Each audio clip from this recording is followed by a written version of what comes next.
Hey, do you want money? Well, of course you do. Such a stupid question. Everybody does. But do you need it? Then look no further because I'll lend you whatever you want. At a 50% rate every 10 days. Yamikin Ushijima is a seinen manga with a total of 46 volumes. It's already finished and even have a live action adaptation. Now, if you're a big reader, you might have noticed how long that is. Even major shonen manga struggles to last that long. Demon Slayer has 23 volumes, My Hero 42, so for a manga I never heard of, that's honestly impressive. The story follows Kaoru Ushijima, a loan shark operating in the black market. He issues loans to people he knows can't afford to repay the principal with absurd interest rates. Now, usury is a transaction in which one person holds power over another, allowing the rich to grow richer while the poor become poorer. That is its basic mechanism. However, this manga approaches the topic by exploring multiple perspectives and situations, both in the main storyline and its side plots. The manga isn't a straightforward linear narrative focused on Ushijima. Instead, it's more like an anthology of stories connected to him, featuring all kinds of people in very different life situations. This structure allows it to cleverly cover harsh and often hidden aspects of Japanese society. The beginning is slow and honestly a bit boring. Top of that, the art isn't really that beautiful. I genuinely thought about dropping it. But once you get past the first chapters, it's a complete 180. It's smart, gripping, and highly entertaining. Like, it's crazy. You get yakuzas, gang fights. It's so diverse and expensive in its storytelling that it's not a manga you simply read, but rather experience. The manga is bold and explicit. It doesn't shy away from showing violence and nudity in their ugliest forms.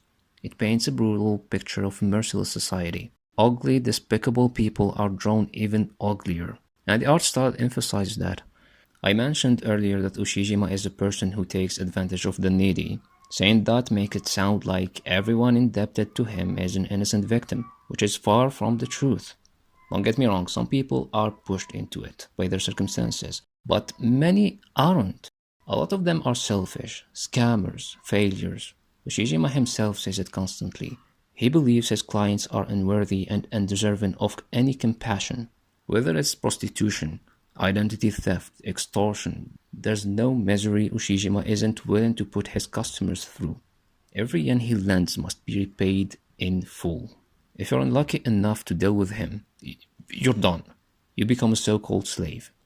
He believes that no one can live without either taking advantage of others or being taken advantage of.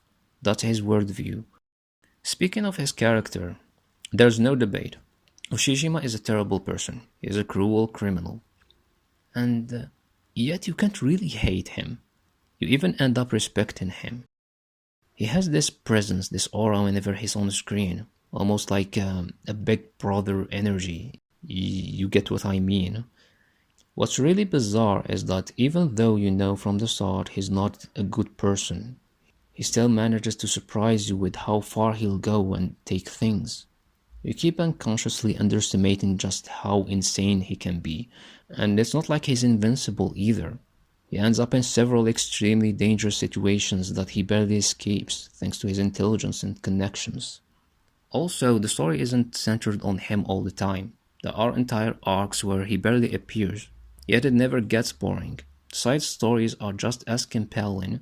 Some characters are relatable, some are funny, and others are completely unhinged and deranged. So yeah, it's an experience. I think I've yapped enough about this manga. It's seriously underrated. I hope you enjoyed the video and bye.